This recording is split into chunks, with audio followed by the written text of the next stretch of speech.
విజయ్ హీరోగా తెరకెక్కుతున్న ఆఖరి చిత్రానికి సంబంధించిన అప్డేట్స్ ఇప్పుడు సోషల్ మీడియాని షేక్ చేసేస్తున్నాయి.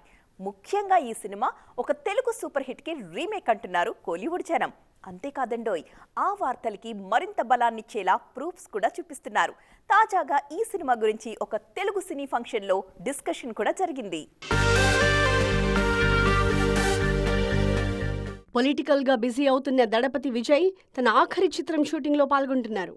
హెచ్ వినోద్ దర్శకత్వంలో పొలిటికల్ డ్రామాగా నెక్స్ట్ మూవీ ఉంటుందని అనౌన్స్ చేశారు మేకర్స్. కానీ ఈ సినిమా రీసెంట్ బ్లాక్ బస్టర్ భగవంత్ కేసరికి రీమేక్ అన్న ప్రచారం గట్టిగా జరుగుతోంది. తాజాగా సంక్రాంతికొస్తున్నాం సినిమా ఈవెంట్లో ఈ సినిమా గురించిన డిస్కషన్ హాట్ టాపిక్ గా మారింది. సంక్రాంతికొస్తున్నాం మూవీ ఈవెంట్లో భగవంత్ కేసరి సినిమాని విజయ్ రీమేక్ చేసేందుకు ఇంట్రెస్ట్ చూపిస్తున్నారన్న విషయాన్ని రివీల్ చేశారు నటుడు వీటీవీ గణేష్.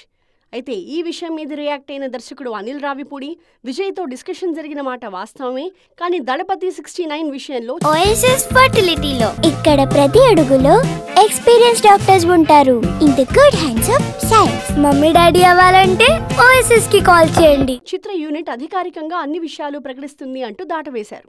అనిల్ తన స్పీచ్ లో విజయ్ సినిమా రీమేక్ అన్న విషయాన్ని ఖండించకపోవడంతో డౌట్స్ రేజ్ అవుతున్నాయి. భగవంత్ కేసరి సినిమానే పొలిటికల్ బ్యాక్డ్రాప్ లోకి మార్చుకుని రీమేక్ చేస్తున్నారా, లేదంటే ఇది పూర్తిగా వేరే కథ అన్న చర్చ మొదలైంది. ఈ విషయంలో మరింత క్లారిటీ రావాలంటే విజయ్ టీం స్పష్టతనిచ్చేంత వరకు వెయిట్ చేయాల్సిందే.